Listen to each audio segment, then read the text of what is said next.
Hello to all, welcome to our channel mummy and Kriyansh. तो कैसे हैं आप सब लोग? आई होप आप सब लोग ठीक होंगे। हाँ, मुझे पता है काफ़ी टाइम से वीडियो नहीं आ रही थी। एक्चुअली मेरा 34 वीक इस संडे कंप्लीट हो जाएगा, तो उसी आप समझ सकते हो उसी टाइप पे काफ़ी प्रॉब्लम्स होती है। कभी पेन होता है और कभी मतलब कुछ करने का मन नहीं होता, वीकनेस होती है। तो इसी वजह से मैं थोड़ा वीडियो बना नहीं रही थी। प्लस क्रियांश का बर्थडे वगैरह भी आना था, तो काम इतने ज़्यादा हो जाते थे सफाई वगैरह का कि टाइम ही नहीं मिल पा रहा था। मेरा स्केड्यूल इतना बिजी चल रहा था, इसलिए मैं वीडियो नहीं बना पा रही थी। पर no worries, I am back. और ये वाला जो वीडियो है, इस वीडियो में हम बात करेंगे कि जो लास्ट स्कैन होता है 8th मंथ में, जो होता है 28 वीक्स टू 32 वीक्स तक, जिसका नाम है ग्रोथ स्कैन या उसको लेवल 3 स्कैन भी बोलते हैं।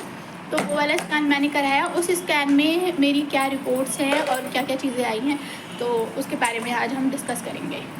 तो ये है मेरी लास्ट स्कैन की रिपोर्ट, जिसको हम बोलते हैं ग्रोथ स्कैन या फिर लेवल 3 स्कैन। आइए देखते हैं इस स्कैन की रिपोर्ट में क्या क्या आया है। मैं आपको सब चीज़ें बताऊंगी। मेरी प्रेगनेंसी में स्टार्टिंग से कोई कॉम्प्लिकेशन नहीं थी। अगर आप मेरी वीडियो देखते हैं और आपने मेरी पहले की वीडियो भी देखी है तो आपको पता होगा। पर लास्ट में एक थोड़ी सी कॉम्प्लिकेशन आ गई है।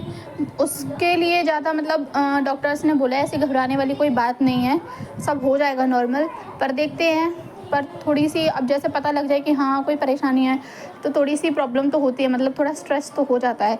पर लेट्स सी, जो भगवान चाहे, भगवान की मर्ज़ी के आगे तो कुछ नहीं हो सकता ना। तो चलो देखते हैं रिपोर्ट्स में क्या आया है।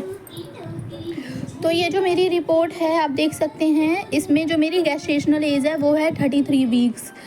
ये देखो, अब आपको मैं एक चीज़ दिखाती हूँ और एक चीज़ बताती हूँ। ऐसा कई बार होता है और मेरे साथ तो क्रियांश के टाइम पे भी ऐसा ही हुआ था। देखो आप इसमें मेरी ईडीडी देख रही हो 20/10 यानी कि 20 अक्टूबर। मेरी ईडीडी इसमें 20 अक्टूबर है। और जो मैंने आपको अपने पहले वाली दिखाई थी, अपने अगर मेरी वीडियो देखी होगी पहले की, तो उसमें मेरी ईडीडी ये नहीं थी। उसमें मेरी ईडीडी जो थी वो मैं अभी आपको दिखा देती हूँ। तो ये देखो मैं आपको दिखाती हूँ। ये मेरा फर्स्ट अल्ट्रासाउंड है, जब मैंने फर्स्ट टाइम अल्ट्रासाउंड कराया था अपनी सेकंड प्रेगनेंसी का। देखो 8 वीक्स 4 डेज़ का जब मैंने कराया था, उसमें मेरी ईडीडी थी। ईडीडी एज़ पर यूएससी यानी कि अल्ट्रासाउंड उसमें थी 7/11 यानी कि 17 नवंबर। फिर मैंने एक और अल्ट्रासाउंड कराया था जो मैंने आपको बताया था, जिसको बोलते हैं एनाटॉमी स्कैन।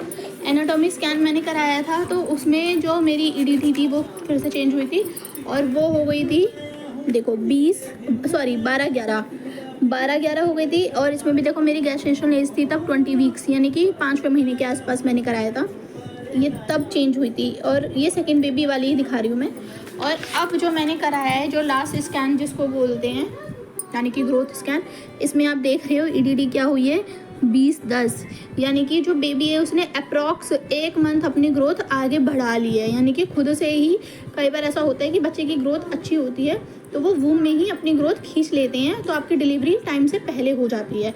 मतलब बच्चे की जो बच्चा प्रीटर्म होगा आपका, लेकिन बच्चे ने ग्रोथ अपनी अंदर कंप्लीट कर ली है, तो आपकी डिलीवरी पहले हो जाएगी। तो वो प्रीमेच्योर डिलीवरी नहीं होगी, बेबी तो फुल टर्म ही माना जाएगा क्योंकि बेबी की ग्रोथ पूरी हो चुकी है। तो जिस तरीके से ये बेबी ग्रोथ पूरी कर लेते हैं, मतलब जल्दी कर लेते हैं, इस तरीके से कई बार बेबी की ग्रोथ डिले भी हो जाती है। तो ऐसा भी हो सकता था, जैसे मेरा नवंबर थी एस्टीमेट डिलीवरी डेट, तो वो दिसंबर भी हो सकती थी ड्यू टू बेबी की ग्रोथ पूरी अच्छी तरीके से ना हो पा रही हो। तो आपको इन चीज़ों का ध्यान भी रखना है कि आप न्यूट्रिशन वगैरह अच्छे से ले, जो आपके सप्लीमेंट है, जो भी मेडिसिन है, डाइट वगैरह पे अच्छे से ध्यान दें ताकि बेबी की ग्रोथ अच्छी हो। क्रियांश के टाइम पे भी ऐसे ही हुआ था। क्रियांश के टाइम पे मुझे जो स्टार्टिंग में डेट दी थी वो थी 21 सितंबर। और फिर उसके बाद मैंने स्कैन कराया था जिसको बोलते हैं एनाटॉमी यानी 5th मंथ वाला।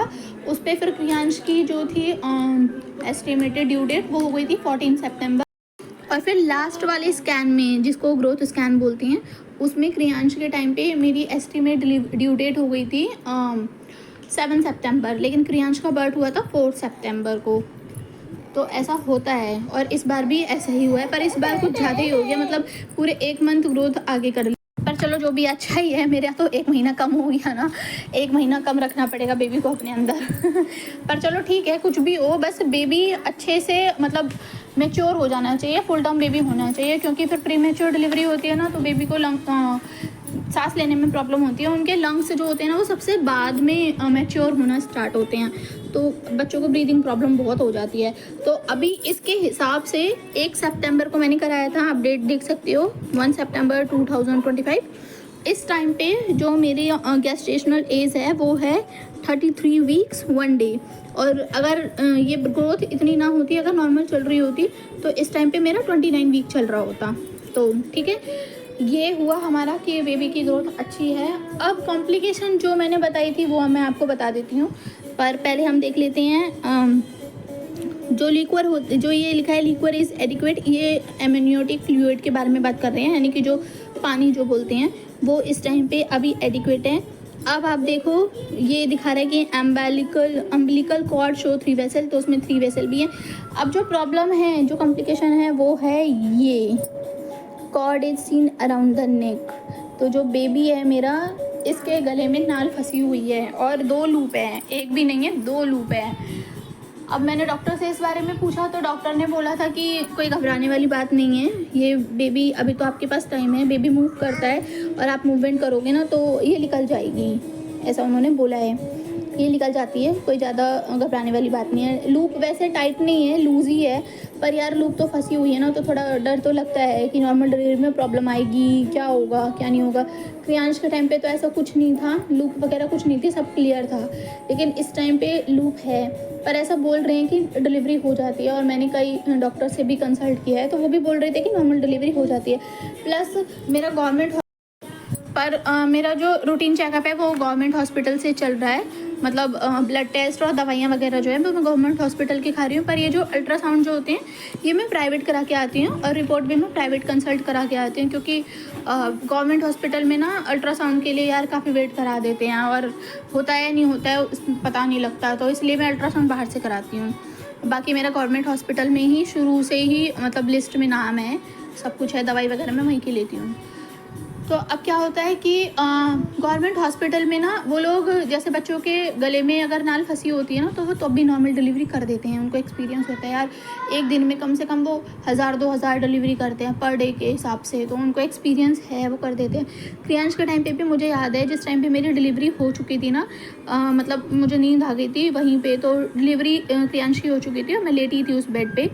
तो मेरे सामने वाले बेड पे एक लेडी थी, उनकी नॉर्मल डिलीवरी हुई थी, और मुझे बहुत अच्छे से याद है कि जब उनकी डिलीवरी हो गई थी तो वो जो दाई वगैरह होती हैं जो डिलीवरी करती हैं वहाँ पे गवर्नमेंट हॉस्पिटल्स में, उन्होंने दिखाया था उस लेडी को कि देख तुम्हारे बेबी के गले में वो लूप है और देखो 3 है। उन्होंने मेरे सामने गिनवाई थी 1 2 3, हालांकि मैंने खुद से नहीं देखी थी क्योंकि मैं लेटी हुई थी कि लूप सच में है कि नहीं है, पर वो बोल रही थी। तो यार ऐसे वो बोलेंगी थोड़ी कि जब अगर होगी नहीं तो, पर उन्होंने 3 लूप होने के बाद भी नॉर्मल डिलीवरी कर दी बेबी की, तो यार 2 है तो हो जाएगी।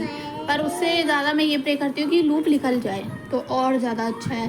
बाकी सब बोल रहे घबराने वाली कोई बात नहीं है, तुम स्ट्रेस मत लो, हम मतलब स्ट्रेस लोगे तो और प्रॉब्लम हो जाएगी, इसलिए मैं कोई स्ट्रेस नहीं ले रही, मैंने तो भगवान के ऊपर छोड़ दिया है। तो ये थी मेरी ग्रोथ स्कैन। अगर आपको कोई क्वेरी हो, कोई क्वेश्चन हो तो आप मुझसे कमेंट में पूछ सकते हो। अगर आपको कोई और टॉपिक है जिससे आप चाहो कि मैं इस पर वीडियो बनाऊँ, जैसे कि अगर आपका कोई क्वेश्चन हो, कोई क्वेरी हो, जैसे, या फिर आप चाहे कि मैं किसी और टॉपिक पे वीडियो बनाऊं, जैसे कि बेबी का वेट कैसे बढ़ाएं, जैसे आप अभी इस रिपोर्ट में भी देख सकते हो बेबी का वेट है 2 kg से ज़्यादा ही है, और आप देख रहे हो एस्टिमेटेड इतना होना चाहिए, 1800 से लेके 2400 के आसपास होना चाहिए, और मेरे बेबी का वेट अभी 2110 है, तो मतलब अच्छा है वेट उसका। तो बेबी का वेट कैसे बढ़ाना है, और मैंने ना अपनी कोई पूरी प्रेगनेंसी में, ना क्रियांश के टाइम पे और ना इस बार, मैंने कोई भी सप्लीमेंट नहीं लिया है, सिर्फ नेचुरल डाइट मैं अपनी फॉलो करती हूँ। लेकिन मैं मेडिसिन लेती हूँ जो भी दी जाती है, जैसे आयरन, कैल्शियम और विटामिन बी कॉम्प्लेक्स, मैं ये 3 टैबलेट लेती हूँ पर डे में, और जो भी नॉर्मल डाइट है वही फॉलो करती हूँ, कुछ भी बाहर का कोई प्रोटीन पाउडर, कोई सप्लीमेंट कुछ भी नहीं लेती हूँ। तो अगर आपको कोई वीडियो चाहिए इस टॉपिक पे कि बच्चे का वेट कैसे बढ़ाएं, तो आप मुझे कमेंट बॉक्स में आप बोल सकते हो, मैं श्योरली उसके लिए बनाऊंगी।